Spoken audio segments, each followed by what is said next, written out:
El amanecer entraba por la ventana de la cocina con un resplandor dorado que hacía brillar el mantel bordado de mi madre.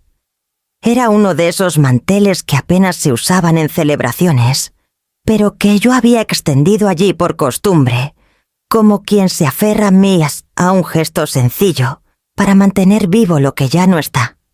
Mientras desayunaba sola, mi vista se posó en la esquina gastada del cajón del aparador, donde guardaba papeles que nunca ya ni había tenido tiempo ni ganas de revisar. No sé por qué ese día, quizá por la inquietud que me rondaba desde la última llamada de Mauro, decidí abrirlo. El cajón crujió como si protestara después de tantos años en silencio. Allí, entre recibos amarillentos, libretas de cuentas y recortes de periódicos, donde aparecía mi padre con su tractor en ferias locales, encontré un sobre endurecido por el tiempo. Tenía mi nombre escrito con la caligrafía firme de Don Honorio. Lo sostuve un instante entre mis dedos. El corazón me dio un vuelco al reconocer aquel trazo inconfundible. Con cuidado rompí el sello reseco y desplegué una hoja notarial con membrete del Colegio de Notarios de Palencia. Las palabras me golpearon con la fuerza de una revelación. Mi padre había dejado instrucción expresa de que si alguno de sus herederos intentaba forzar la venta de la casa o de las tierras, la propiedad pasaría de inmediato a un fideicomiso irrevocable. Me quedé helada. Nunca había oído hablar de aquel documento. ¿Por qué no lo había usado cuando falleció mi madre? ¿Por qué lo había escondido bajo montones de papeles sin decírmelo? El notario que figuraba en la hoja ya debía de estar muerto o jubilado. Y yo, que apenas entendía de cláusulas legales, no sabía si aquel papel tendría validez, pero la mera idea de que existiera algo preparado de antemano para proteger la finca me llenó de una extraña calma. La finca, ese rincón de tierra junto al Carrión, que había sido mi refugio, mi condena y mi orgullo durante toda la vida. Desde allí había visto crecer a mis hijos, había enterrado a Dim, mi esposo, y había aprendido a hacerme fuerte a base de pérdidas. Ahora el mismo hijo al que cuidé como a un tesoro me presionaba para que lo vendiera, para que renunciaras a lo único que daba sentido a mis días. Me ardieron los ojos al pensar en ello, y apreté la carta contra el pecho como si pudiera protegerme de la tormenta que intuía. Guardé el documento en una carpeta de cuero que mi padre también me había dejado, como si todo estuviera esperando a que yo lo encontrara en el momento justo. El olor a humedad de los papeles viejos se mezclaba con el del café recién hecho, y me invadió una certeza silenciosa. Aquel hallazgo no era casualidad. Aunque no supiera todavía cómo tenía entre mis manos una llave para cerrar el paso a quienes intentaran arrebatarme lo que era mío. Me levanté de la mesa y recorrí la casa con la carta en la mano. Las baldosas frías del pasillo, las fotografías enmarcadas en la sala, la chimenea ennegrecida del salón. Todo parecía mirarme con complicidad, como si las paredes mismas susurraran que aún quedaba una salida. Recordé entonces las palabras que mi padre me repetía de niña Elena. Lo importante no es lo que heredes, sino lo que sepas defender. Hasta ese instante, nunca las había entendido de verdad. Me quedé un largo rato junto a la ventana contemplando los prados, donde las heladas aún dibujaban su manto blanco. Los gorriones brincaban sobre las ramas desnudas, y el río corría indiferente con su rumor eterno. Mientras tanto, en mi mente, la voz de Mauro resonaba una y otra vez. «Estás demasiado vieja para entender los sueños». Pues bien, quizá no entendiera sus sueños, pero tenía claro cuáles eran los míos: mantener en pie la casa que había construido con Dean y cuidar el legado de mi padre. Doblé la carta con cuidado, la guardé en mi bolso y respiré hondo. Algo me decía que aquel papel pronto dejaría de ser un simple recuerdo, para convertirse en mi única defensa. Y cuando el teléfono volvió a sonar esa mañana con el nombre de Mauro iluminando la pantalla, comprendí que había llegado la hora de enfrentar la tormenta. El teléfono vibró sobre la mesa justo cuando acababa de guardar la carta de mi padre en la carpeta de cuero. El nombre de Mauro apareció en la pantalla y sentí como una punzada me recorría el estómago. No era miedo exactamente, pero sí una mezcla de cansancio y presentimiento. Desde hacía meses, cada vez que llamaba el tema terminaba siendo el mismo. La finca, la venta, el dinero.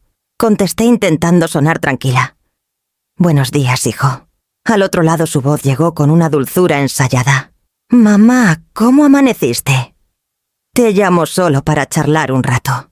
Reconocí aquel tono inmediato, demasiado amable para ser natural. Cerré los ojos y apoyé la espalda en la silla. «Estoy bien, Mauro. Aquí con mis cosas de siempre. Y tú, fenomenal. He estado pensando en lo que hablamos la semana pasada. Zaira y yo hemos avanzado mucho con la idea. Tenemos un plan sólido. Y bueno, ya sabes, la casa es la clave». No hizo falta que dijera más. Allí estaba de nuevo la misma petición disfrazada con palabras nuevas. Me levanté, caminé hasta la ventana y miré el huerto helado. «Mauro, no hay nada que hablar. Te lo dije ya varias veces, la casa no está en venta». El silencio que siguió duró apenas un instante, pero bastó para sentir el cambio en su tono. «Mamá, escúchame. Esta startup no es un capricho. Es el futuro de la alimentación. Con nuestra app, los consumidores de la ciudad podrán comprar directamente a productores. Imagínalo tu finca como imagen de autenticidad, el punto de partida de un negocio que podría transformar todo el sector». Respiré hondo. Había rehecho ese discurso tantas veces que parecía sacado de un manual de ventas. «Me alegra que tengas ideas, hijo, pero busca otra forma de financiarlas». Lo escuché resoplar. Luego su voz sonó más impaciente. «Zaira, y yo ya hicimos los números. Solo necesitamos 800.000 euros para arrancar y la finca vale más de 1 millón. Es una inversión segura. Además, no perderías nada, podrías quedarte en la casa mientras se desarrolla el proyecto». Apreté la carta de mi padre contra mi regazo como si el papel pudiera darme fuerzas. «No, Mauro. La casa no se toca». Hubo un silencio largo roto por un murmullo de fondo. Reconocí la voz de Zaira aunque no entendí todo lo que decía. Solo capté fragmentos. «Obstinada. No entiende». Retraso en la financiación. Él intentó retomar la calma, pero ya no lo consiguió. «Mamá, eres demasiado mayor para comprender cómo funcionan los sueños ahora. El mundo cambió. Aferrarte a esa finca es como encadenarte al pasado». Sus palabras me golpearon como una bofetada. Me apoyé en la encimera para no perder el equilibrio. «¿Demasiado mayor?» No lo dije. Así se apresuró. «Quiero decir que estás en otra generación que no ves las oportunidades. Nosotros tenemos energía, visión. Tú ya hiciste tu vida». Me mordí los labios hasta que casi me sangraron. Recordé todas las noches que me había desvelado para que él pudiera estudiar, los trabajos extras que acepté para pagarle aquella matrícula en Madrid, las deudas que asumí sin decirle nunca nada. Y ahora me decía que estaba vieja, que mi vida ya había pasado. «Mauro», dije al fin con la voz más firme de lo que sentía, «yo también he tenido sueños. Y esta casa forma parte de ellos. No insistas más». Colgó sin despedirse, solo un golpe seco de silencio. El teléfono quedó en la mesa y me quedé mirando la pantalla apagada como si pudiera responderme. Volví a sentarme acariciando la carpeta de cuero donde reposaba la carta de don Honorio. Aquellas palabras crueles se repetían en mi cabeza. «Eres demasiado vieja para entender los sueños». No sabía si la carta sería suficiente, ni si algún juez me escucharía llegado el momento, pero intuía que ese papel sería mi única arma en una batalla que apenas comenzaba. Con la respiración aún agitada recorrí la casa con la vista y comprendí que necesitaba aferrarme a cada recuerdo, a cada rincón. Si Mauro pensaba que ibas a doblegarme con insultos, estaba equivocado. La casa no se vendería. Me levanté con una determinación renovada y me dirigí al salón donde las fotografías familiares parecían observarme en silencio. Allí comprendí que debía repasar cada recuerdo, cada fragmento de historia, porque pronto todo estaría en juego. Después de colgar me quedé un rato inmóvil en la cocina, escuchando el tic-tac del reloj sobre la nevera, como si marcara un tiempo distinto, uno más pesado y áspero. Sentí la necesidad de caminar, de recorrer cada rincón de la casa, como si ella pudiera recordarme quién era yo, frente a las palabras de mi hijo. Abrí la puerta del salón y lo primero que vi fueron las fotografías alineadas sobre más el aparador. En una aparecía con mi pelo negro recogido en un moño alto, apenas cumplidos los 20, sonriendo con la inconsciencia de quien aún cree que la vida siempre será justa. Al lado Dean, en la fiesta de nuestra boda, con el traje demasiado grande y los ojos brillantes de ilusión. Pasé los dedos sobre el cristal siguiendo las arrugas del marco de madera que él mismo había tallado. Cada imagen me devolvía un eco de su voz, de nuestras risas, de las discusiones pequeñas que siempre terminaban con un abrazo. Más allá otra foto Mauro y su hermano, de pequeños disfrazados de caballeros con espadas de cartón. Mauro con esa sonrisa abierta que ahora se me antojaba tan lejana. Pensé en cómo había pasado de aquel niño que corría por los pasillos a este adulto que hablaba de la finca como si fuese un cheque en blanco. Me dolió como una astilla clavada en la piel. Seguí hacia el despacho. Abrí los cajones del escritorio y encontré cuadernos de cuentas con la letra apretada de Dean, números anotados con rigor, cada gasto y cada ingreso registrado con paciencia. Recordé las noches en que se sentaba en esa mesa con la lámpara encendida y un cigarro consumiéndose en el cenicero, calculando cómo pagar la próxima cosecha. Yo me sentaba frente a él cosiendo algún mantel o repasando las notas de los niños. La vida era dura, pero teníamos un propósito común. Ahora, en cambio, me encontraba sola defendiendo no solo la memoria de mi esposo, sino también mi propia dignidad frente a quien debería protegerla. Decidí bajar a la bodega. El aire allí era fresco con un olor a piedra húmeda que siempre me recordaba el esfuerzo de aquel verano en que la reconstruimos juntos. Las paredes habían cedido y Dean con sus manos fuertes colocó piedra sobre piedra hasta devolverle solidez. Yo, embarazada de Mauro, le alcanzaba herramientas y limpiaba el sudor de su frente. Ese sótano era mucho más que un almacén de botellas, y conservas era la prueba de que habíamos sabido resistir, de que cada grieta podía ser reparada si se hacía en compañía. Recorrí con la mirada las estanterías donde aún se guardaban botellas de vino casero, polvorientas, esperando una celebración que nunca llegaría. Pasé la mano por el muro frío y sentí un nudo en la garganta. ¿Cómo podía alguien mirar todo aquello y verlo solo como potencial de negocio? Subí despacio acariciando la barandilla de hierro que Dean había soldado con esfuerzo. En cada escalón resonaba un recuerdo las pisadas torpes de los niños, cuando jugaban al escondite mis propias carreras apresuradas, para atender la cocina, las bajadas de Dean con su linterna, buscando algunas herramientas. Cada rincón guardaba una historia. De vuelta en el salón me senté en el sillón de tapicería gastada. Cerré los ojos y escuché los ruidos de la casa, la madera que crujía el viento, colándose por las rendijas el rumor lejano del río. Todo me decía que aquel lugar no era una propiedad, cualquiera era el mapa de mi vida. Me dolió aceptar que para Mauro y Zaira, la finca se había convertido en un simple recurso económico. Para mí, en cambio, era el testimonio de cada sacrificio, cada sueño compartido, cada pérdida asumida con entereza. Acaricié de nuevo la carpeta donde guardaba la carta de don Honorio.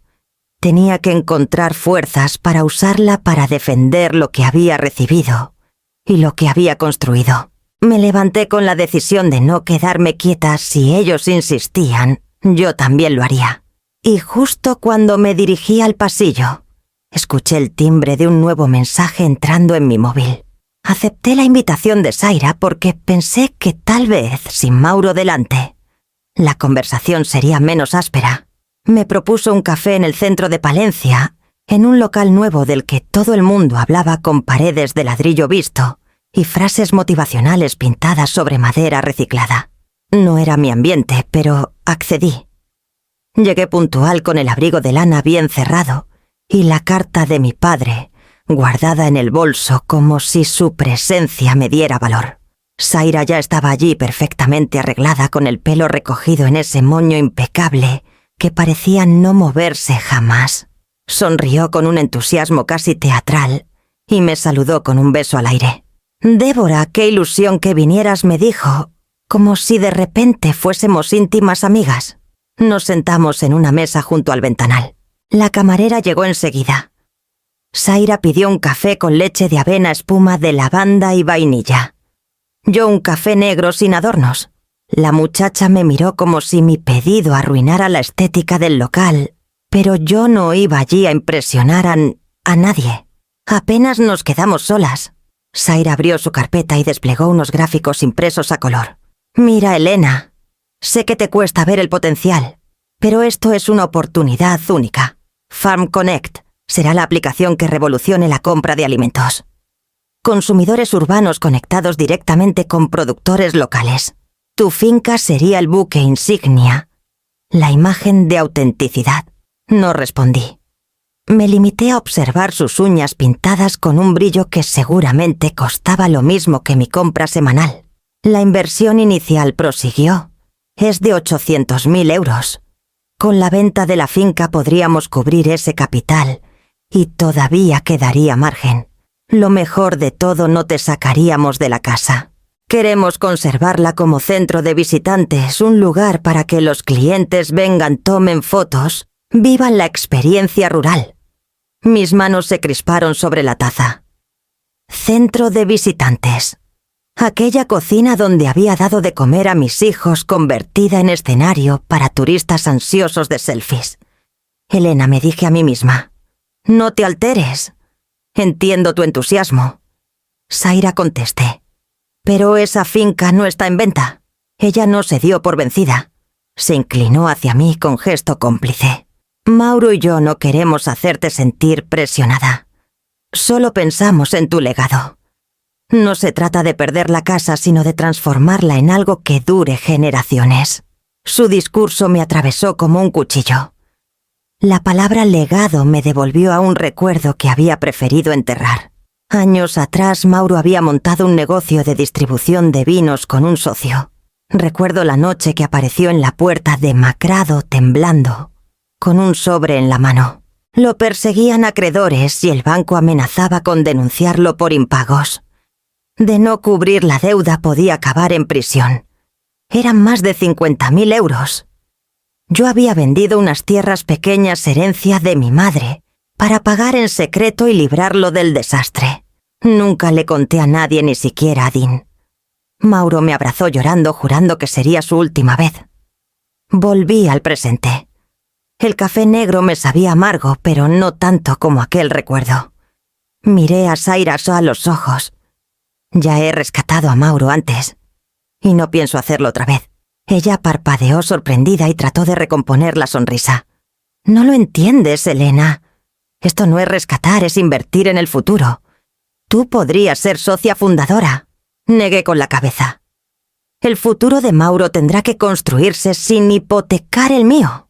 Un silencio denso se instaló entre nosotras. Afuera la gente pasaba con prisa por la calle mayor, indiferente a nuestra batalla. Yo sentí que por primera vez en mucho tiempo, mi voz no temblaba. Zaira cerró la carpeta con un chasquido seco y forzó una despedida cordial. Lo pensarás con calma.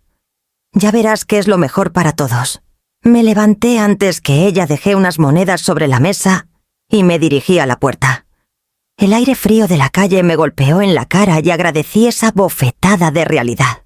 Sabía que lo que acababa de escuchar era solo el principio de una presión mayor.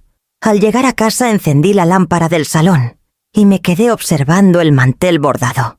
Sentí que no tardaría en llegar una invitación más peligrosa, esta vez dentro de mis propias paredes. El teléfono sonó de nuevo apenas 2 días después del encuentro con Zaira en la cafetería. Vi el nombre de Mauro en la pantalla y me quedé mirándolo largo rato, dudando si contestar. Al final descolgué. Mamá empezó con una voz exageradamente serena. No quiero que pienses que te estoy presionando. He estado reflexionando y creo que lo mejor sería vernos con calma. Los tres, tú, Zaira y yo. Sin intermediarios, sin prisas. Una reunión tranquila en tu casa a mediodía. Sus palabras sonaban cuidadosamente elegidas como las de un comercial que ensaya su guión frente al espejo. Reunión tranquila sin prisas en tu casa.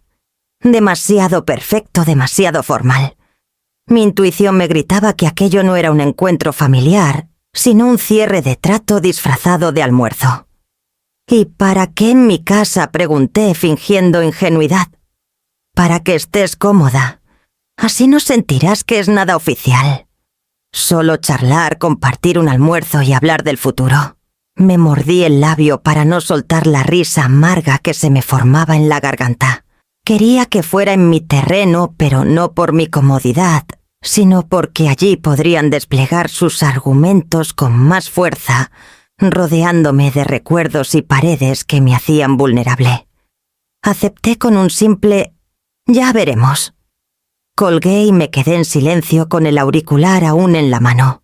El aire en la cocina se sentía más pesado, como si las palabras de Mauro hubieran llenado el espacio de un humo invisible. Me senté a la mesa, abrí la carpeta de cuero y saqué de nuevo la carta de don Honorio. La leí despacio, línea por línea, intentando descifrar si todavía tenía alguna validez. El notario que la había redactado ya debía de estar muerto, y el fideicomiso nunca se había sido inscrito. En teoría era papel mojado, pero era algo más que un documento. Era la prueba de que mi padre había previsto la posibilidad de una traición, incluso dentro de la familia. «Elena», me dije. Él te conocía. Sabía que un día alguien querría arrancarte lo que amabas. El sol del mediodía entraba a raudales por la ventana iluminando el mantel bordado.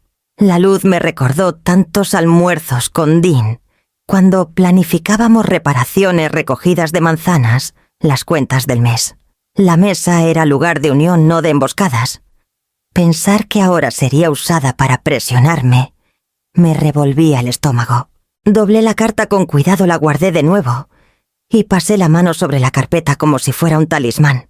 No sabía cómo ni cuándo, pero intuía que llegaría el momento de usarla. Pasé la tarde recorriendo las habitaciones como quien revisa un inventario de su vida. Me detuve en la sala donde aún quedaba el piano desafinado de mi madre, en el pasillo lleno de fotos familiares, en la escalera, que crujía siempre en el tercer peldaño. Cada rincón me hablaba de lo que estaba en juego. No se trataba de ladrillos, sino de historia de raíces de sangre. Por la noche, antes de acostarme, encendí una vela junto a la foto de Dean. Le hablé en voz baja como hacía a veces cuando necesitaba consejo. «Se están organizando, Dean. Quieren que me siente en nuestra mesa como si fuera cliente y no madre. Y yo no pienso ceder». La vela chisporroteó y se apagó de golpe como si la casa misma respondiera a mi juramento. Me acosté con el corazón encogido sabiendo que el mediodía que Mauro proponía sería mucho más que un almuerzo.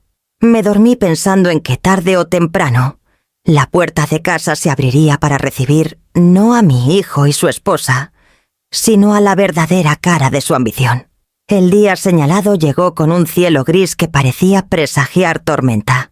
Me levanté temprano, preparé la mesa con un mantel sencillo y puse una jarra de agua y vasos de cristal. No había cocinado nada especial.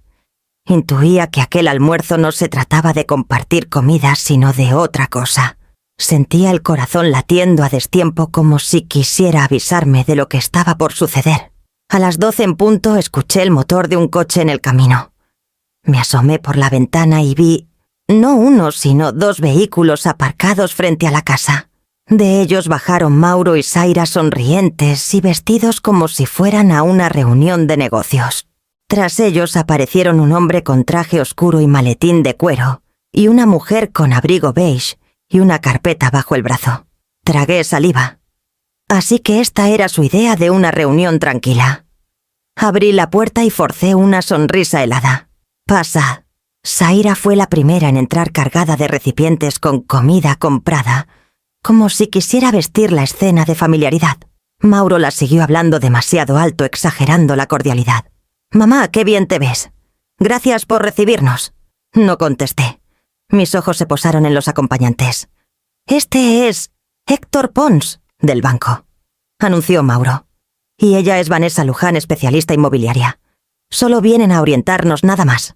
La supuesta naturalidad de su presentación me hirió más que un grito. Mi cocina convertida en despacho improvisado. Nos sentamos. Héctor abrió su maletín y colocó sobre la mesa una carpeta gruesa.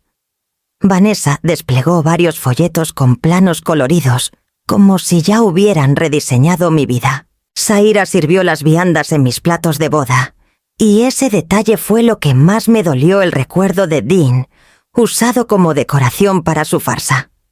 «Mamá, escucha», empezó Mauro. «Nadie quiere presionarte. Estos son solo acuerdos preliminares, pasos necesarios para poder tramitar permisos. No te comprometen a nada». Héctor asintió con sonrisa calculada. «Exacto, doña Elena. Son documentos estándar. Basta una firma aquí y allá para que podamos empezar el proceso». Vanessa sacó entonces una estilográfica dorada brillante, que colocó en el centro de la mesa como si fuera una espada de ceremonia. La miré como quien contempla un arma cargada. Inspiré hondo. Mi voz salió temblorosa al principio, pero clara. «No pienso firmar nada». El silencio que siguió fue espeso. Zaira intentó recuperar el control. «Elena, cariño, no es lo que crees.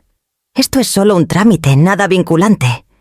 Piensa que podrás seguir viviendo aquí». Clavé mis ojos en los suyos. «Y llamar centro de visitantes a mi casa no es vincularme.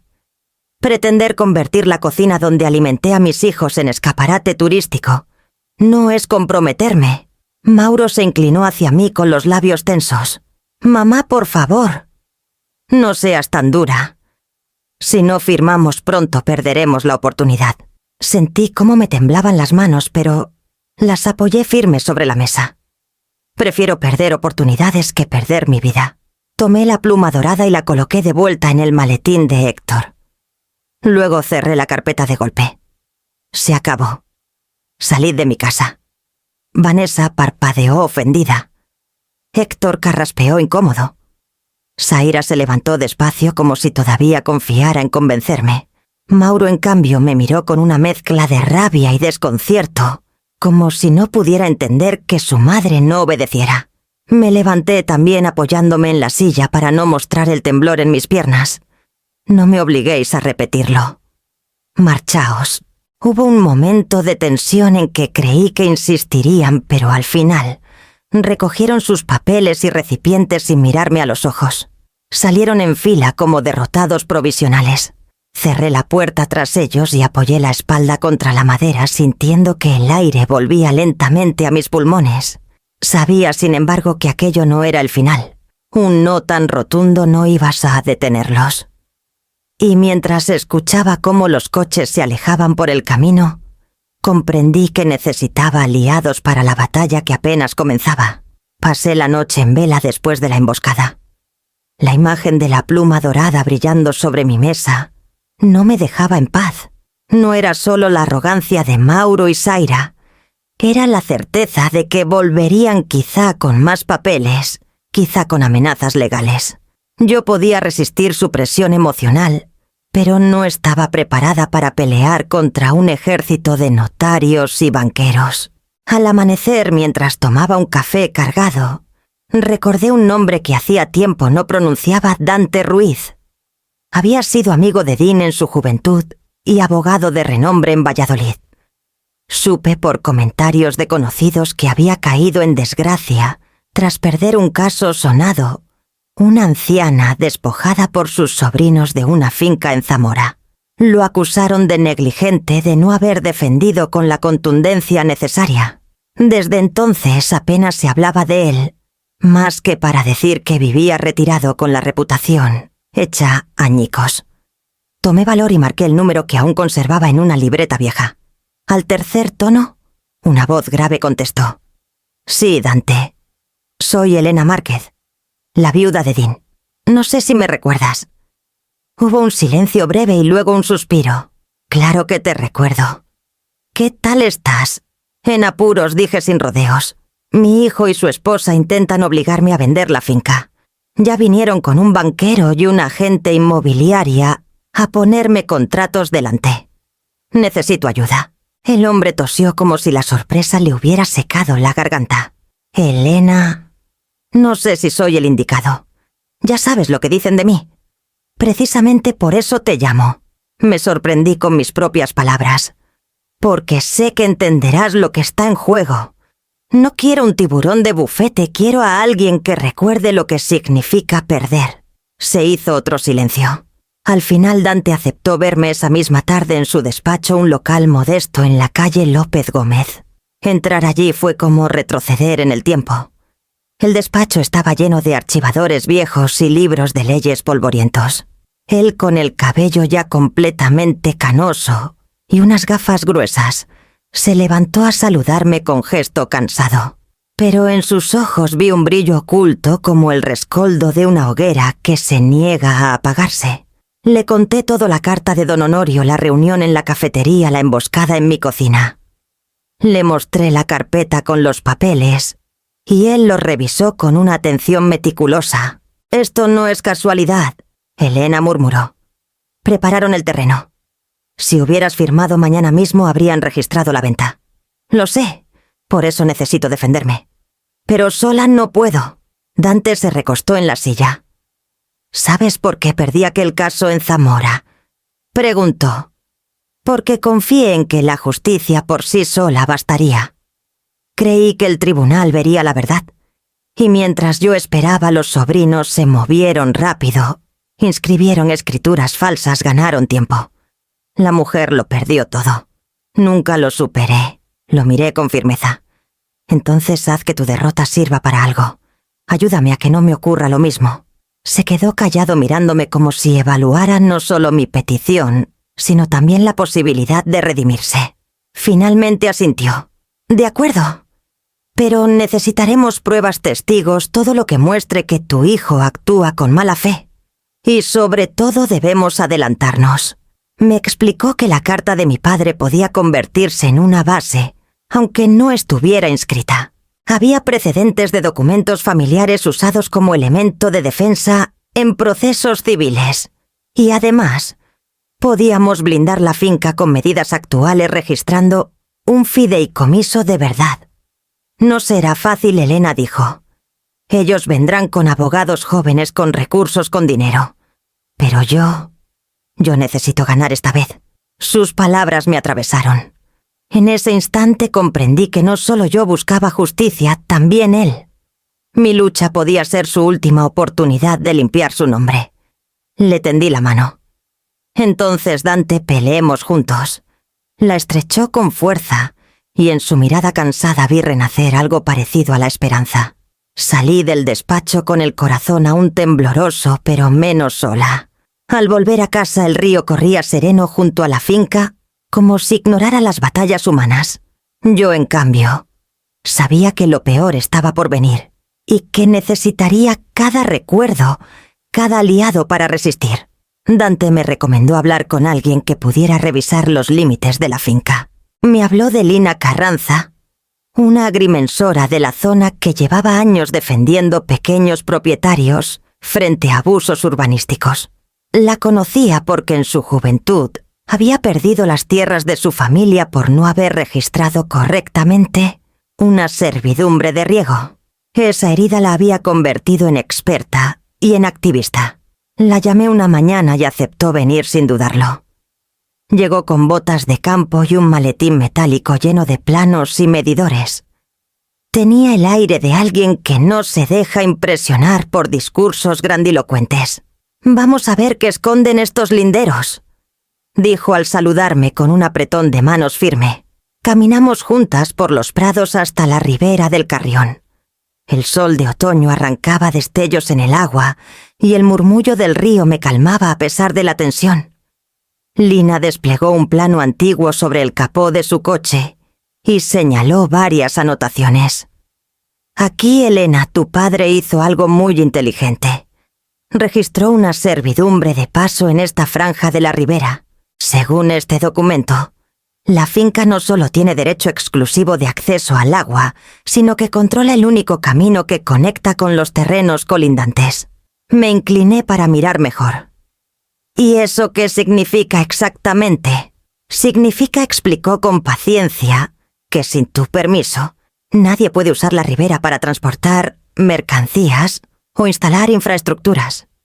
Y si no tienen ese acceso, el proyecto de tu hijo y de su esposa se vuelve inviable.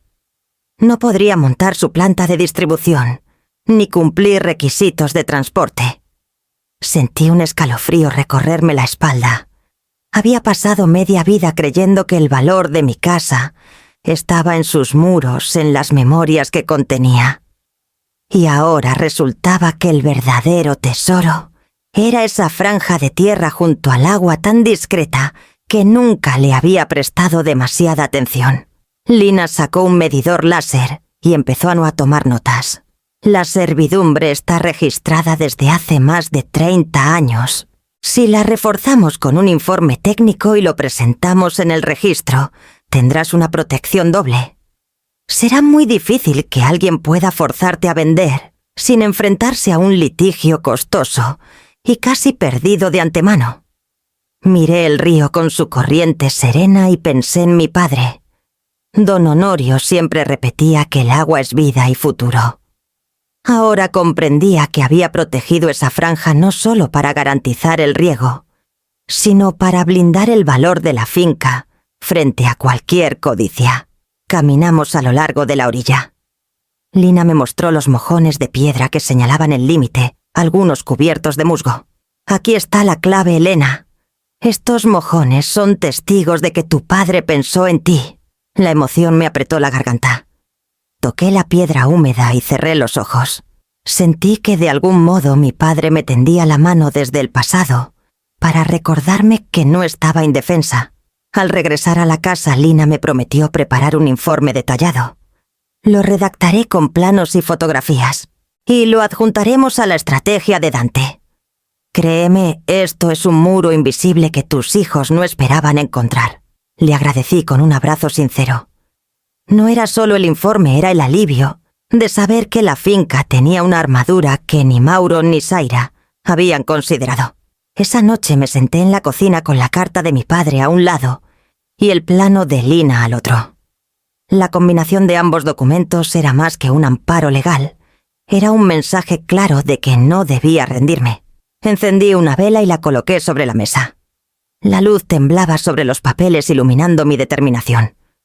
Podían venir con banqueros, agentes y contratos, pero ahora sabía que tenía algo más fuerte que sus firmas, la herencia silenciosa de la tierra y el agua. Con el corazón más firme marqué el número de Dante para contarle lo que habíamos descubierto. Cuando llamé a Dante para contarle lo de la servidumbre en la ribera, noté que su voz recuperaba una energía que antes parecía apagada. Me pidió que lo visitara al día siguiente en su despacho. Tenía algo que mostrarme. Llegué con el estómago encogido sin saber qué esperar.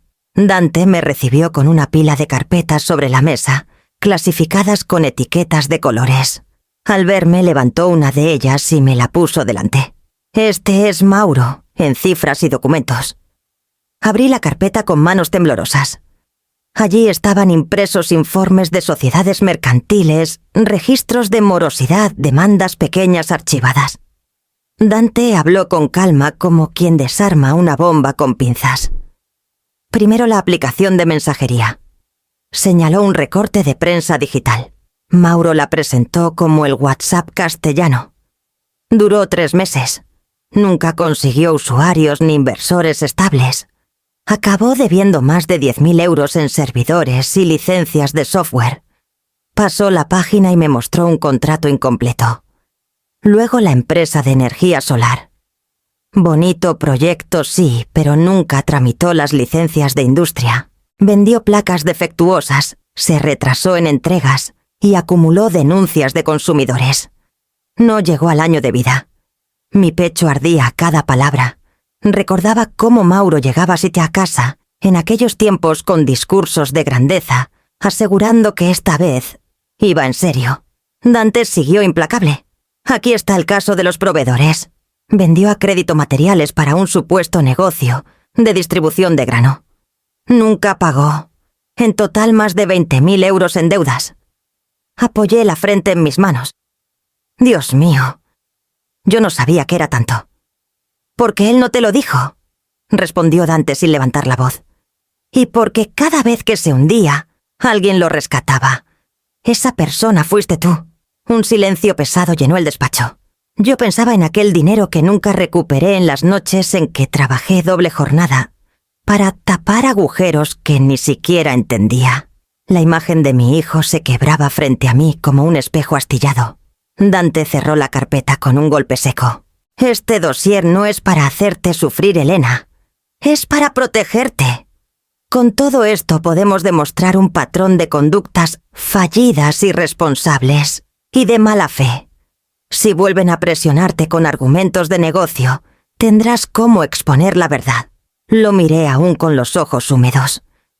«¿Y crees que servirá para que dejen de tratarte como a una anciana desinformada? Servirá para mostrar que tu hijo no es un emprendedor visionario, sino un hombre con historial de fracasos que pretende financiar su próximo experimento con tu casa». Tomé aire y asentí. La herida dolía, pero necesitaba esa claridad. Ya no podía engañarme con la idea de que Mauro solo estaba confundido. Había un patrón, una línea que unía cada fiasco.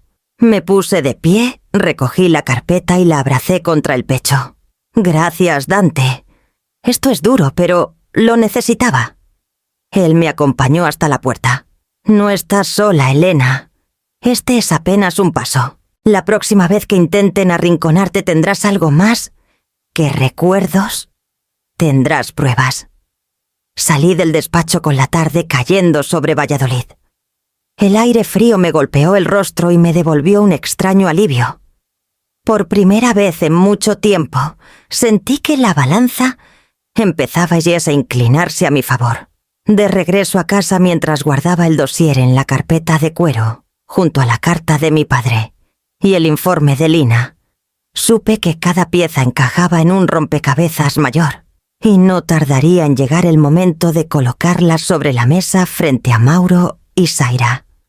La invitación llegó con la misma dulzura fingida de siempre. Mauro quería una segunda conversación más calmada sin malentendidos. Lo dijo por teléfono con un tono casi paternal, como si fuera él quien tuviera que cuidarme. Fingí aceptar sin objeciones. Colgué y marqué enseguida a Dante. «Es la oportunidad que esperábamos», le dije. Él me respondió con firmeza. «Entonces iremos preparados. No volverás a estar sola en esa mesa». El día de la tregua amaneció helado. Me puse un abrigo oscuro y guardé en el bolso la carpeta con los documentos, la carta de mi padre, el informe de Lina, el dossier de fracasos de Mauro. Al llegar a la sala del centro cultural donde habían citado la reunión, me encontré con lo que ya intuía. Héctor, el banquero, acomodaba sus papeles sobre la mesa. Vanessa, la agente, revisaba unos planos de colores brillantes, y Zaira sonreía con la calma envenenada de quien cree tenerlo todo bajo control. Mauro, de pie junto a la ventana, evitó mirarme a los ojos. «Mamá, qué alegría que vinieras», dijo con esa voz demasiado amable. Respiré hondo y avancé hasta el centro de la sala. Me apoyé en el respaldo de la silla y los miré a todos uno por uno. Después hablé con la serenidad que me daba la certeza. ¿De verdad creyeron que vine sola? El murmullo del calefactor se mezcló con el silencio súbito. Entonces se abrió la puerta. Dante entró primero con su traje algo gastado, pero la mirada firme. Detrás de él, Lina cargaba un tubo de planos y una carpeta repleta de documentos. El aire cambió de golpe. Zaira perdió la sonrisa. Héctor se removió en su asiento. Vanessa cerró su carpeta con un gesto nervioso. Y Mauro, por primera vez en mucho tiempo, parecía un niño atrapado en plena travesura. Nos sentamos. Dante colocó sus papeles en orden sobre la mesa con un movimiento lento, casi ceremonial. Soy el abogado de la señora Márquez. Estoy aquí para asegurar que cualquier conversación se haga bajo la legalidad y con pleno conocimiento de las partes. Zaira intentó mantener la compostura. No hacía falta llegar a esto. Solo queríamos aclarar las condiciones. Lina habló entonces con voz clara. Yo también estoy aquí. Como agrimensora he revisado la finca y he preparado un informe. Quizá les interese leerlo antes de seguir hablando de condiciones. Extendió los planos sobre la mesa. Las líneas azules del río y las marcas de los mojones parecían cuchilladas contra sus sueños. La servidumbre de paso registrada en la ribera bloquea cualquier uso logístico, sin la autorización de mi clienta, añadió Dante. Eso significa que su proyecto es inviable tal como lo plantean. Héctor carraspeó. No estamos aquí para discutir tecnicismos. Lo que buscamos es un acuerdo amistoso. Dante sonrió sin humor. Lo que ustedes buscan es una firma rápida, y lo que van a encontrar son documentos y pruebas de que mis representados tienen todo el derecho a proteger lo que es suyo. Abrí la carpeta y saqué el dossier de Mauro. Lo coloqué sobre la mesa sin pronunciar palabra. Las portadas con sus antiguos negocios fallidos, las deudas y demandas, hablaban por sí solas. Mauro se inclinó hacia adelante. ¿De dónde sacaste esto? De tus propios pasos, hijo. Le respondí. Los caminos que elegiste dejan huellas. El silencio volvió a caer, pero esta vez no era el silencio del control, sino el de la derrota asomando. Zaira apretó la mandíbula. Vanessa recogió sus papeles con prisa y Héctor evitó mirarme. Me incliné un poco hacia ellos. Ya no soy la mujer que pueden arrinconar en su propia cocina. Me levanté despacio, recogí la carpeta y me dirigí hacia la puerta. Dante y Lina me siguieron dejando tras nosotros ese aire espeso de cristal resquebrajado. Al salir al frío de la calle supe que la tregua no había sido más que una batalla disfrazada. Y aunque había ganado el primer asalto, también comprendí que ellos no se rendirían. Mientras caminaba hacia casa con el viento helado cortándome las mejillas, sentí que lo peor aún estaba por llegar y que debía prepararme para resistir con más fuerza que nunca. Después de aquella tregua quebrada en el centro cultural, supe que había que dar un paso más. El dossier de fracasos había hecho tambalear la confianza de Mauro y Zaira, pero no los detendría. Yo los conocía, su ambición no se apagaba con pruebas, sino que buscaban nuevas rendijas para colarse. Dante lo entendió enseguida. «Necesitamos blindar la finca de una vez», me dijo al despedirnos aquella tarde. «Y no basta con tu palabra ni con la carta de tu padre. Hay que darle fuerza legal». Pasaron los días con un ritmo frenético. Entre gestiones en Valladolid y llamadas interminables, Dante trabajó con un notario para actualizar el documento de don Honorio. En silencio, sin avisar a nadie, inscribió el fideicomiso, la casa y las tierras. Ya no figuraban a mi nombre directo, sino bajo una figura que me protegía de cualquier intento de venta forzada. Cuando me entregó la escritura sentí que sostenía un escudo. Ahora me explicó, aunque te presionen, aunque intenten convencerte, ya no tienes la potestad de firmar nada que implique la pérdida del bien. Estás protegida. Me quedé mirando aquellas hojas selladas con el peso de la historia. Era como si mi padre hubiese vuelto para defenderme esta vez con la voz de la ley. No tardó en llegar la segunda embestida. Una tarde de jueves Mauro apareció de improviso con Zaira y los mismos acompañantes, Héctor el banquero y Vanessa la agente. Entraron con seguridad como si todavía tuvieran la partida en sus manos. Mamá empezó. «Mauro, no puedes prolongar más esto. Hemos ajustado los números, tenemos interesados esperando. Solo falta tu visto bueno». Colocaron papeles sobre mi mesa otra vez, con esa pluma de lujo que ya conocía. Yo los escuchaba con calma, esperando el momento. Cuando terminaron su exposición, hice una señal a Dante que estaba sentado a mi lado. Con gesto solemne, sacó de su maletín la escritura inscrita. La puso frente a todos. Lamento informarles, dijo con voz firme, que la señora Márquez ya no es propietaria directa de la finca. Está protegida bajo un fideicomiso inscrito y actualizado. En otras palabras, no puede vender, ni ceder, ni hipotecar estas tierras, aunque quisiera. Cualquier intento de presionarla es un acto sin validez legal. El silencio fue inmediato. Zaira se inclinó hacia los papeles incrédula. Esto no puede ser. Lo es, contestó Dante sin parpadear. Aquí están las copias certificadas. Héctor frunció el ceño y se recostó en la silla. Vanessa guardó sus planos con un gesto resignado. Mauro, en cambio, se puso de pie de golpe. ¿Cómo pudiste hacerme esto? Mamá, gritó con los ojos encendidos. ¿Convertir tu casa en una prisión legal solo para fastidiarme? Sentí que me temblaban las manos, pero no desvié la mirada. La convertí en una fortaleza, Mauro, porque esta casa no es un cheque ni un capricho. Es mi vida. Lina, que había venido también con sus planos, aprovechó el momento para hablar. Y hay algo más. Desenrolló un documento con marcas azules. La servidumbre de paso de la ribera está plenamente activa. Nadie puede usar ese acceso sin autorización expresa. Ningún camión, ninguna infraestructura, nada. Su proyecto comercial carece de viabilidad. Zaira se desplomó en la silla como si las palabras fueran piedras que la golpeaban una a una. Mauro la miró buscando apoyo, pero ella evitó su mirada. Yo observaba todo en silencio.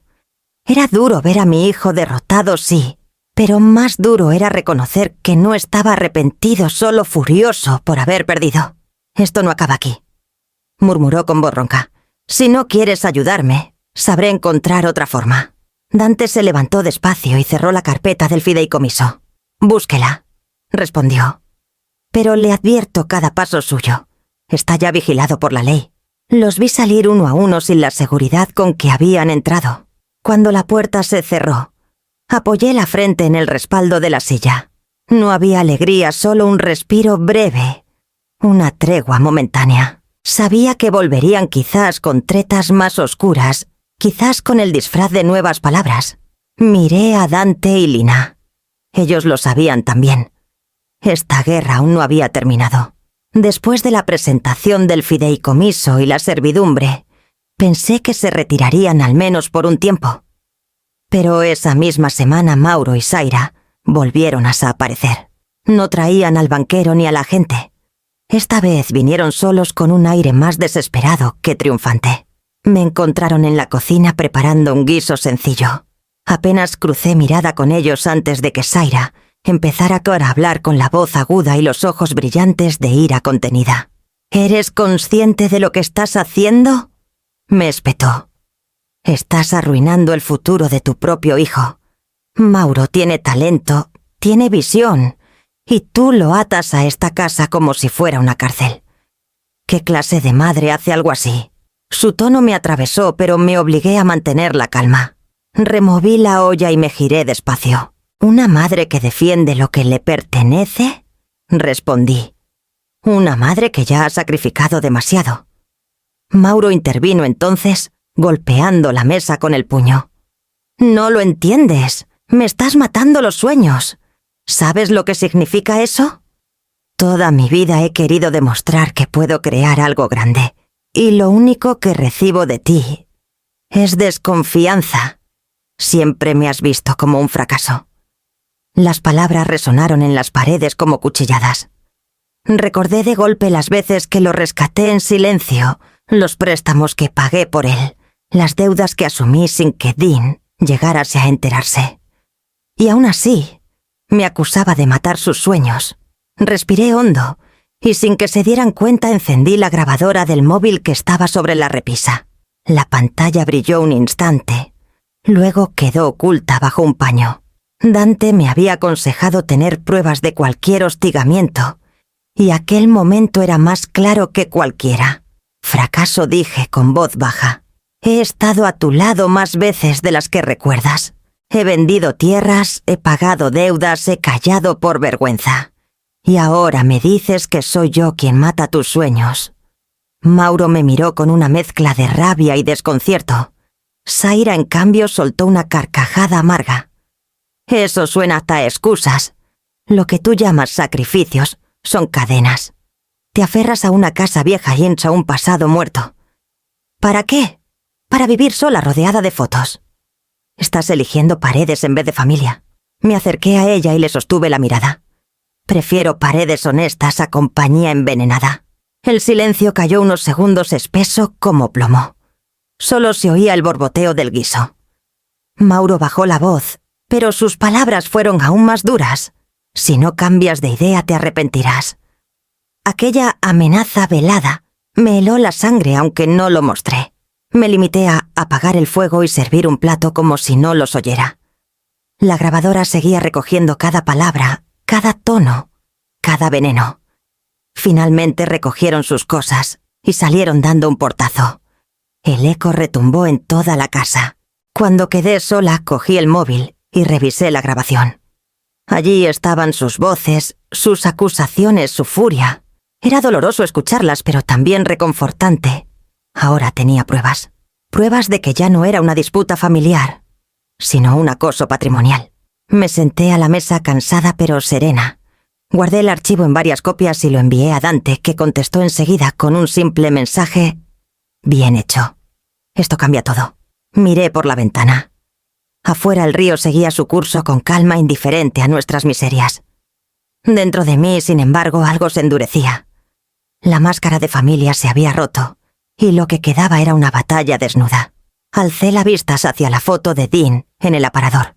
«Prepárate, Mauro», murmuré. «Ya no soy tu salvavidas». La llamada llegó 2 días después del enfrentamiento en mi cocina.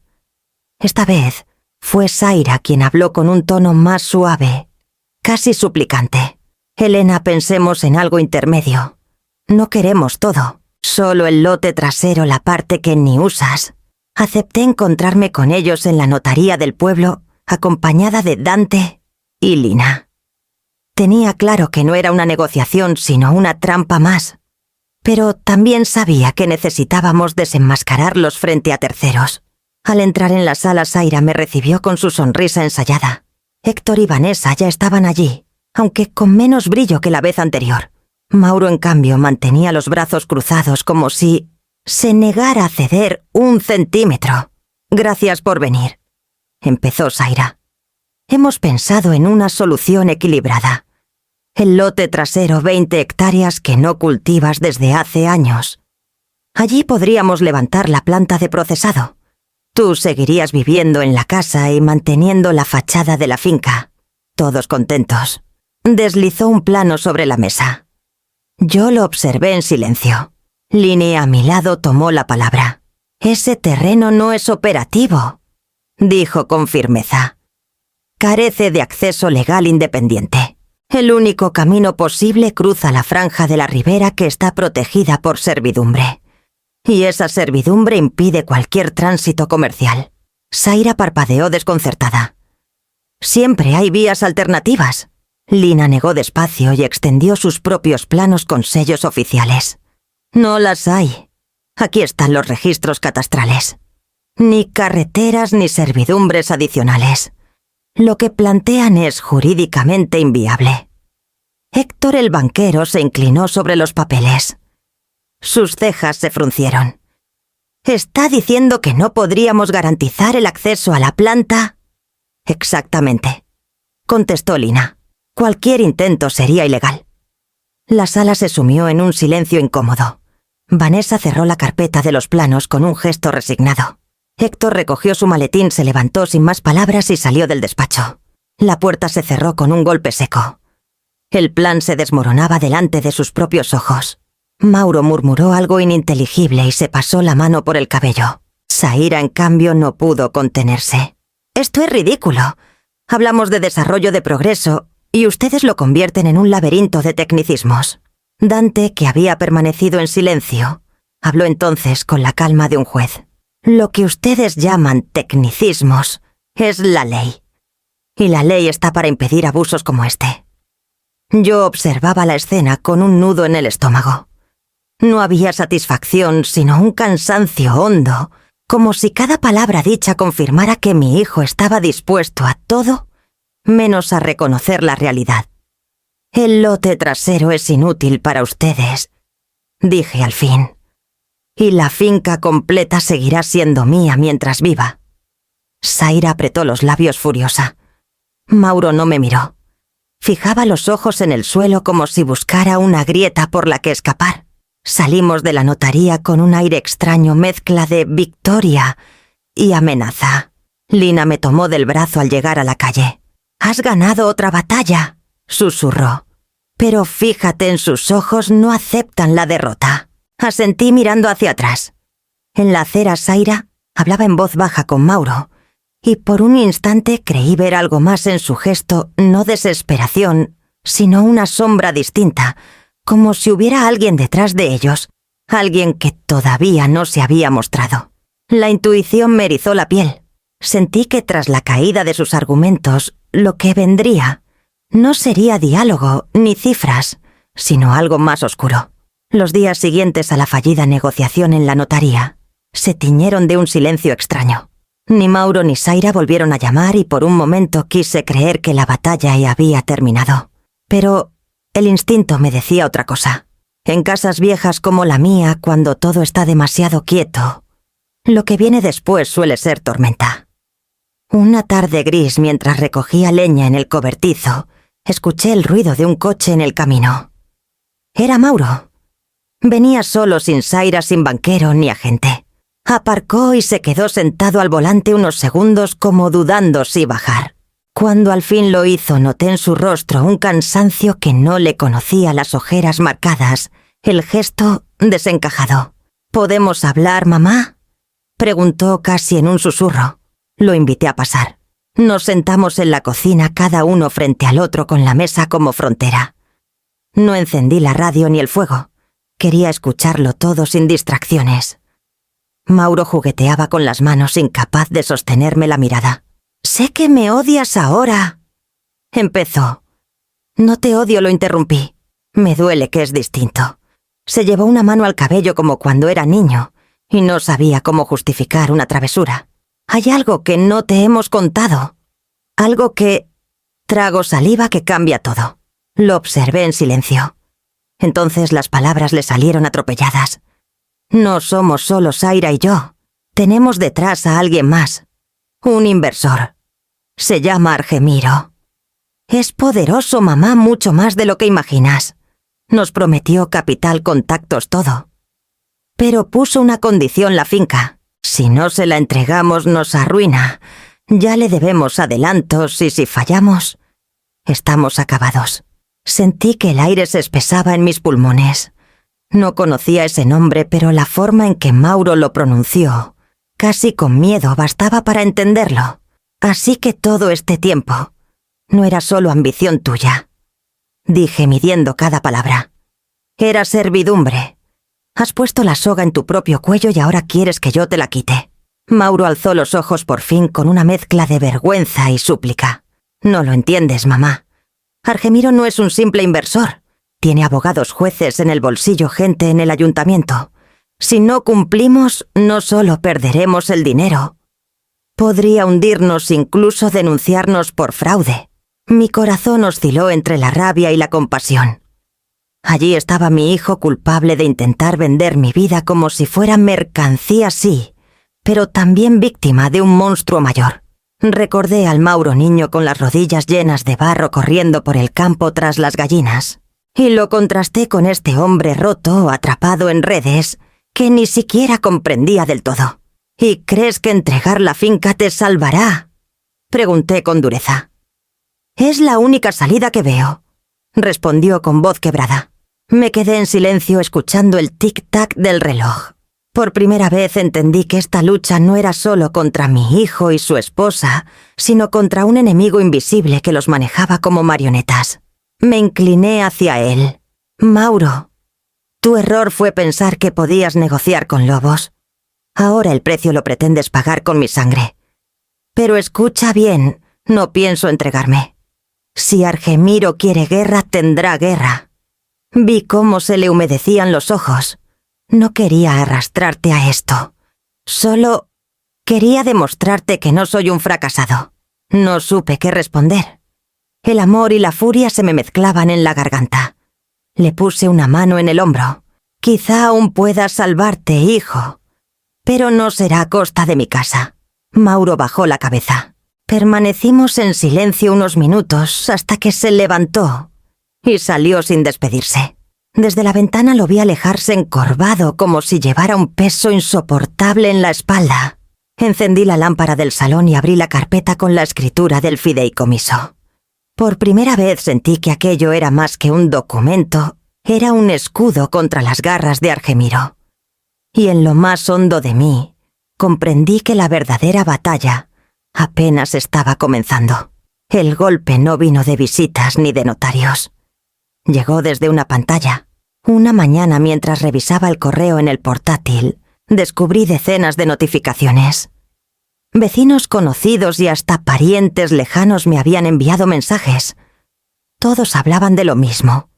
Un video de Zaira circulaba en redes sociales. Con voz firme y mirada compasiva, ella hablaba ante la cámara. En España necesitamos innovación, necesitamos mirar al futuro. Pero hay quienes se aferran al pasado, aunque eso signifique arruinar a sus propios hijos. Detrás de esa frase aparecía mi nombre acompañado de etiquetas hirientes. Mujer egoísta. Contra el progreso. Usaban fotos mías en la finca tomadas sin permiso y me retrataban como una anciana avara que bloqueaba el sueño de la juventud. Sentí un vacío en el estómago. No era solo la mentira, era la exposición.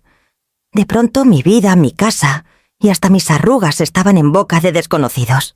Me quedé quieta frente a la pantalla luchando contra la tentación de llorar. Entonces recordé la voz de Dante grave y pausada. El silencio a veces protege Elena, pero otras veces es complicidad. Respiré hondo y abrí un documento en blanco. No sabía si alguien querría escucharme, pero debía hablar. Escribí con la sobriedad que me enseñó la vida. Soy Elena Márquez, viuda, 63 años. Mi hijo y su esposa intentan forzar la venta de mi finca para financiar un proyecto privado. He sido acusada de egoísta. No lo soy. He trabajado esta tierra durante décadas. He criado aquí a mis hijos. He protegido cada piedra y cada árbol. Esta no es una lucha contra la innovación, sino contra el abuso. Nadie debería ser presionado a renunciar a lo que ha construido. Existen recursos legales de protección para mayores frente a la coacción patrimonial. Comparto algunos aquí para quienes lo necesiten. Añadí enlaces a guías de asociaciones y teléfonos de ayuda. Nada de insultos, nada de quejas. Solo la verdad y las herramientas que yo misma había descubierto gracias a Dante y Lina. Publiqué el texto desde mi cuenta modesta pensando que se perdería en el mar del ruido digital. Pero no fue así. En pocas horas la publicación comenzó a compartirse. Primero por vecinos que me conocían, luego por asociaciones de mayores y finalmente por medios locales que vieron en mi historia un símbolo. Los comentarios me sorprendieron. Esta mujer es valiente. Mi abuela pasó por lo mismo, gracias por dar voz. Basta de llamar progreso a destruir raíces. La etiqueta. Mujer egoísta pronto se convirtió en asone raíces con dignidad. Lo que Zaira había lanzado como arma se volvió contra ella. Mauro no dijo nada públicamente, pero imaginé su rabia contenida. Zaira, en cambio, dobló la apuesta, subió otro vídeo esta vez, llorando, acusándome de manipular la opinión pública. Pero la gente ya había olido la falsedad en sus palabras. Cuanto más hablaba, más evidente era su ambición. Yo, mientras tanto, recibía mensajes de apoyo de desconocidos. Una mujer de Sevilla me escribió: «Gracias. Iban a convencerme de vender mi casa a una empresa inmobiliaria. Ahora sé que puedo resistir». Aquellas palabras me dieron más fuerza que cualquier documento notarial. Dante me llamó esa noche. «Has hecho lo que yo no podía, ganar la batalla del relato. Ahora Argemiro no solo se enfrenta a la ley, sino a la opinión pública». Apagué el ordenador y me quedé mirando la ventana. Afuera la finca reposaba bajo la luna intacta. La tormenta digital seguía rugiendo, pero por primera vez No me sentía expuesta, sino acompañada por un coro invisible que me defendía. Sin embargo, mientras intentaba conciliar el sueño, la pregunta se clavaba como un aguijón. ¿Qué duele más, la traición de sangre o la exposición ante el mundo entero? Y con ese pensamiento supe que la siguiente jugada de Argemiro y los míos no se quedaría en las redes, sino que bajaría de nuevo al terreno físico de mi casa. La cita en el juzgado de Palencia llegó antes de lo esperado. Dante insistió en que no debíamos perder tiempo. La presión de Argemiro podía materializarse en cualquier momento. La mañana de la audiencia, me vestí con sobriedad, llevando bajo el brazo la carpeta que se había convertido en mi escudo, la carta de mi padre, el informe de Lina, el dossier de fracasos de Mauro, y ahora la grabación con las amenazas. Entrar en aquella sala fría me estremeció más que el viento castellano. El juez, un hombre de mirada cansada pero firme, abrió el expediente con parsimonia. Dante a su lado tenía un aire sereno, aunque yo sabía que dentro de él se debatía la tensión de un duelo personal, redimir la derrota de Zamora. Mauro y Zaira estaban presentes. Ella impecable con gesto altivo, él con los ojos enrojecidos, incapaz de sostenerme la mirada. No vi a Argemiro, pero sentí su sombra en cada rincón. El juez pidió a Dante que expusiera los hechos. Su voz llenó la sala con una claridad que cortaba el aire. Señoría, estamos aquí para demostrar un patrón de acoso patrimonial ejercido contra mi clienta doña Elena Márquez. Presentamos pruebas de intentos reiterados de presión, maniobras de manipulación emocional y campañas de difamación en redes sociales, todo con el objetivo de forzar la venta de una finca protegida. Colocó sobre la mesa la grabadora y reprodujo un fragmento. Las palabras de Zaira resonaron con crudeza. Estás arruinando el futuro de tu propio hijo. Luego la voz de Mauro, temblorosa pero cortante. Me estás matando los sueños. Sentí que cada frase me atravesaba de nuevo, pero esta vez no como heridas, sino como armas que apuntaban hacia ellos, no hacia mí. Dante continuó desplegando documentos. Aquí constan las deudas impagas de los proyectos anteriores del señor Mauro Márquez, así como denuncias de proveedores. Todo evidencia que este nuevo intento carece de solvencia y busca apoyarse exclusivamente en la finca de mi clienta. Lina tomó la palabra después. Su informe se proyectó en la pantalla planos detallados de la ribera La Servidumbre, que bloqueaba cualquier acceso comercial. Explicó con paciencia de maestra que sin esa franja, el plan de Mauro y Zaira era papel mojado. Zaira intentó replicar con la voz cargada de indignación. Esto no es más que una cita anciana egoísta, manipulada por un abogado resentido. Nosotros buscamos progreso. El juez levantó una ceja y Dante respondió con calma quirúrgica. El progreso nunca se construye sobre la coacción de una madre. La audiencia duró menos de lo que esperaba. El juez, tras deliberar unos minutos, dictó su resolución. Se concede a doña Elena Márquez una orden de alejamiento patrimonial. Los señores Mauro Márquez y Zaira Ortega tienen prohibido acercar compradores, notarios o intermediarios a la finca sin consentimiento expreso de la propietaria y autorización judicial. El golpe del mazo resonó como un trueno. Zaira palideció. Mauro bajó la cabeza y se dejó caer en la silla. Yo permanecí en silencio, conteniendo la avalancha de emociones. No era una victoria absoluta, pero sí una muralla levantada contra la codicia. Al salir del juzgado, el aire frío me golpeó la cara como una bendición. Dante caminaba a mi lado erguido con la satisfacción de quien al fin ha cerrado una herida abierta años atrás. Hoy no solo ganaste tú, Elena, me dijo. Hoy gané yo también.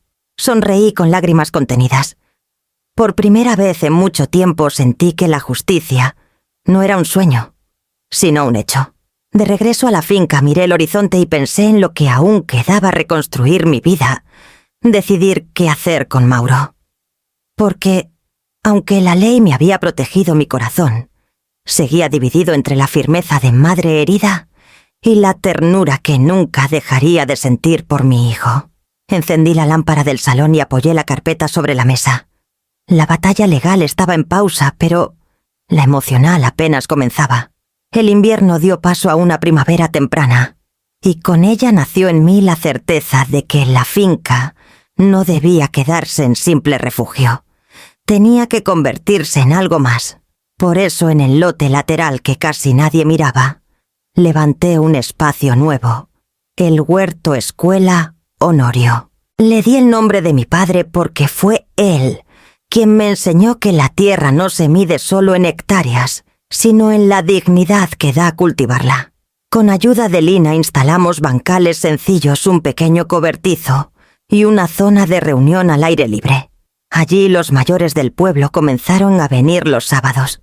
Compartíamos café y charlas sobre cómo blindar escrituras, cómo registrar servidumbres, cómo defender lo que tantos años de esfuerzo había costado. Verlos escucharme con atención, tomar notas y asentir, me dio una fuerza que no conocía. También llegaron jóvenes. Al principio por curiosidad, luego con verdadero interés. Les enseñaba a plantar tomates, a respetar los tiempos del agua, a valorar la paciencia. Yo les repetía que cultivar la tierra es también cultivar la palabra dignidad. Y ellos, que al inicio sonreían incrédulos, acababan manchándose las manos de barro, como si descubrieran un lenguaje olvidado. De Mauro supe poco al principio. Tras el fallo judicial se marchó de Palencia. Dicen que terminó separándose de Zaira y que consiguió un empleo honesto en una cooperativa agrícola en Burgos. No sé si fue castigo o redención, pero quiero creer que encontró al fin un camino donde la ambición no se sostuviera en engaños. A veces lo imagino recordando este huerto y a su abuelo, y pienso que quizás todavía haya una grieta por donde entre la reconciliación. No lo busco con ansiedad, pero tampoco cierro la puerta. Yo sigo aquí en esta casa que ya no siento solo mía. Cada rincón guarda una lección, y ahora cada semilla sembrada en el huerto escuela Honorio se convierte en mensaje para quienes vienen detrás. Proteger lo propio no es egoísmo, es un deber. Al caer la tarde, mientras cierro la verja y escucho el murmullo del río, me descubro susurrando. No heredé una casa. Heredé el deber de cuidarla, y en ese murmullo se encierra toda mi victoria, transformar la traición en un legado que protege a otros.